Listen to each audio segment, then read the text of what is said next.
Well, this is John Black, Super Chemist. Now, I already did a video talking about what an inertial frame is, and I go in depth. It's called What is an Inertial Frame? Go watch that. This video is about why we call an inertial frame. Okay, and why we call an accelerated frame an accelerated frame. Why didn't we give them some kind of different name? Okay, first I'm going to go into what is an inertial frame. It's the simplest physics, the simplest math. Okay, that's how you get all your inertial frames have the same physics, because they all have the simplest physics and the simplest math. And these 8 things here are, they happen because to get the simplest physics and the simplest math, you have to have these things. Everything has to float. Nothing accelerates to the ground. Nothing is stuck to the ground. If you do have these things, then it's not the simplest math. There is no ground. Nothing stuck to it. Nothing accelerates to it. No up or down. No gravity. Everything goes in a constant velocity or standing still and moving in a straight path. They're all keeping their inertia, right? So let's get on to why do we call them inertial frames, though, and accelerating frames? Because of this reason right here. First, I want to show you what the woke people are doing, and if you see a physicist doing this, run away from them, okay? Inertial frames keep their inertia, okay? Now, these woke people always want to change, they want to confuse you. They say non-accelerating frames keep their inertia, which makes more sense. You can see how it's red and red, right? Inertia, inertial, come on, man. Which makes more sense? If you were teaching, which one would you want to use? The same way down here. Accelerating frames accelerate. Non-inertial frames accelerate. Which one makes more sense to say? This is like having you want to play chess and there's white and black pieces. You're like, do you want to be the white pieces or do you want to be the non-white pieces? Everyone would be like, what are you talking about, non-white pieces, you freak? Stop talking like that. Okay, so this is why they call it an inertial frame and an accelerating frame is because of this right here, the floating ball test. Okay, that's a test to know what type of frame of reference you're in. Is it accelerating or is it inertial? Okay. What do? You hold a ball, you hold it out, and you let go of the ball without hitting it or, smacking it or anything, and see what the ball does. If the ball accelerates like this rest man, and it accelerates somewhere like a ground, you're in an accelerated frame. Doesn't matter why it's accelerating, whether it's gravity, whether it's you're changing your speed or changing your direction. It doesn't matter. If things are accelerating, okay, down to the ground, and you have a ground, then you're in an accelerated frame, right? If the ball, right, it just floats there, right, and it keeps its inertia, then it's an inertial frame. See? So you do this ball test, right, and you ask yourself, you say these things. Inertial frames keep their inertia. Does the ball keep its inertia when you let go of it? Does it just float there? Or if you give it a nudge, it goes in a constant speed, constant direction? Or does it accelerate? Because accelerating frames accelerate. What are they talking? What accelerates? They're talking about the floating ball. Same way up here. Inertial frames keep their inertia. Yeah, but what keeps their inertia? They're talking about the ball. They're talking about this floating ball test. In the floating ball test, inertial frames keep their inertia.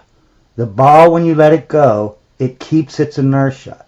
In an accelerating frame, the floating ball won't float. It will accelerate. So accelerating frames have, you accelerate. What accelerates? The ball. They're talking about the floating ball test.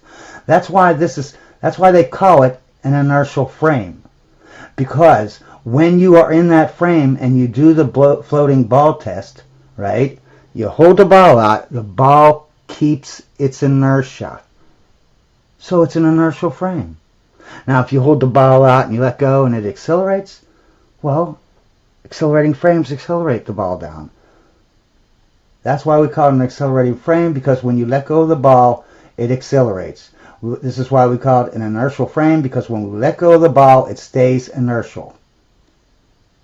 That's why this wokenese, they're saying non-accelerating and non-inertial. Those are nonsense. Those are not words. Those are non-words, okay? It's like using a double negative. Every time you try to teach someone, you're using double negatives, right? And confusing everyone. If I spoke in double negatives all day long, you know what I mean? No one would know what I was saying, right? The same way with this. You know they're a liar and a woke if they use non-inertial instead of accelerating. The same way here. Non-accelerating instead of inertial. You know for a fact they're woke, okay? Because if you were playing checkers and someone said, "Do you want to be the black pieces or do you want to be the non-black pieces?" We would all say you're an idiot, okay? No one talks like that. No one does that, okay? This thing where they changed, you know that they changed value now to non-zero value. So instead of saying the orange has value, as soon as I say that, you know, oh, the orange has value. But they say the orange has non-zero value. Now you're like, wait, what?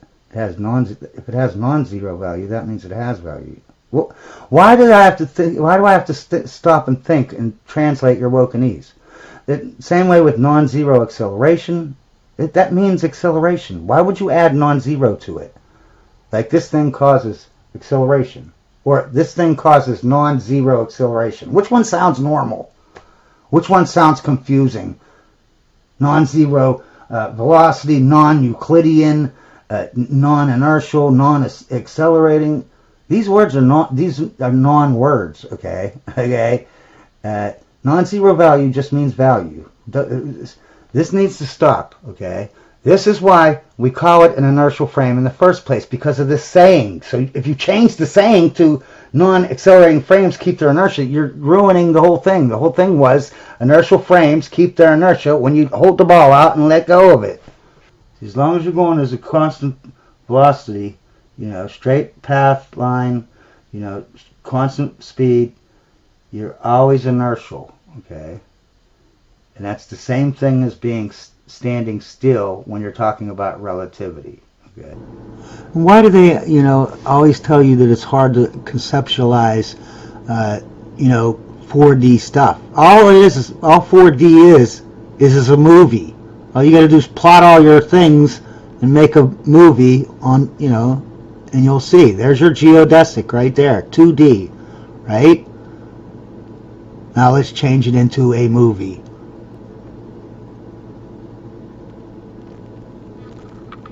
Motionless, we do not perceive the fact that it has a motion through time. From our point of view, we experience the world instant after instant. And this diagram where objects form tubes over time, world lines, is not very intuitive. Our last step will therefore be to slice this diagram, to cut it up instant by instant, in order to form an animation which includes time.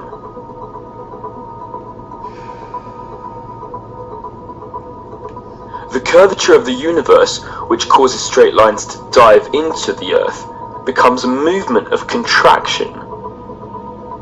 The rate of this contraction is constant and perpetual because the curvature of space-time, which depends only on the mass of the Earth, is always the same.